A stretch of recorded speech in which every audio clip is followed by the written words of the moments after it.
உங்கள் வாழ்க்கையில் கூட இருக்கிற யாராக இருந்தாலும் சரி, எந்த ஒரு சூழ்நிலையிலையும் அவங்களுக்கு எந்த ஒரு வார்த்தை மூலமாக அவங்களுடைய வாழ்க்கையை குத்தி காட்டி பேசாதீங்க.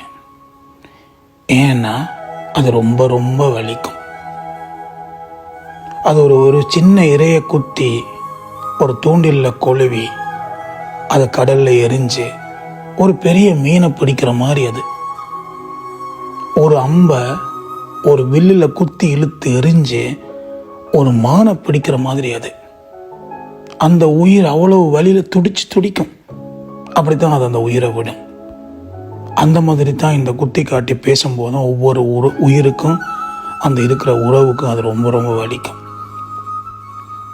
ஒரு சொல் மூலமாக ஒரு மனுஷனை குத்தி காட்டி பேசுறது, அது அந்த வார்த்தை அவனுடைய இதயத்தை, மனசை, காதலை, அவன் இருக்கிற உறவு எல்லாத்தையுமே அதை உடைச்சி சுக்குநூறு ஆக்கிடும்.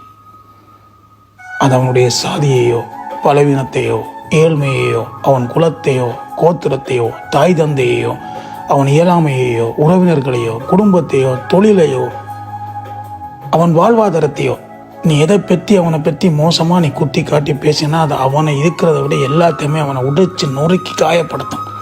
அதை விட இந்த உலகத்தில் எதுவுமே வழி கிடையாது.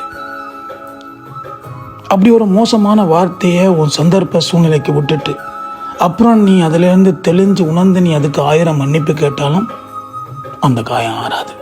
அது ஒரு மோசமான வடுவா மனசில் பதிஞ்சிடும். எந்த உறவாக இருந்தாலும் நீங்கள் அதை பிடிச்சு வாழுங்க. பிடிச்சு இழுத்துச்சிட்டு வாழாதீங்க. குத்தி காட்டி பேசுறதுன்றது அவனை கொல்றதுக்கு சமம், அந்த உறவை அழிக்கிறதுக்கு சமம். அதுக்கப்புறமும் அந்த உறவோடு நீங்கள் சேர்ந்து வாழ்றீங்க அப்படின்னா நீங்கள் பிணத்தோடு தான் வாழ போறன்றது அர்த்தம்.